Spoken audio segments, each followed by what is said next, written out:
Hello বন্ধুরা, কেমন আছো সবাই? আমার নতুন চ্যানেলে তোমাদেরকে স্বাগত জানাই। আজকে সকাল সকাল ঘুম থেকে উঠে গেছি, আর ঘুম থেকে উঠেই সবার প্রথম যে কাজটা আমি করি সেটা হচ্ছে বিছানা গোছানো। তারপর ঘরটা সুন্দর করে ঝাড় দিয়ে নিই। রাতের বেলার যে বাসনগুলো ছিল সেগুলো আমি সব মেজে নিই। তারপর রান্নাঘরে এসে দেখি চুলো লেপতে গিয়ে মাটি ফুরিয়ে গেছে। তাই মাটি আনতে চলে গেলাম বাড়ির পাশে একটি বাগানে। আমাদের এখানে ভীষণ বড় একটি আম বাগান আছে। বাড়িতে এসে আমি চুলোটা সুন্দর করে লেপে নিয়েছি।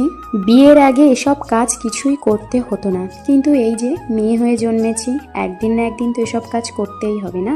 যাই হোক, এবার আমি ব্রাশ করে ফ্রেশ হয়ে চাটা বসিয়ে দিয়েছি। চা বাদাম মুড়ি খেয়ে আজকে সকালের টিফিনটা সারলাম। তো কেমন লাগলো আমার এই ছোট্ট মিনি ব্লগ? ভালো লেগে থাকলে কমেন্ট, শেয়ার, সাবস্ক্রাইব করে পাশে থাকবেন। ধন্যবাদ।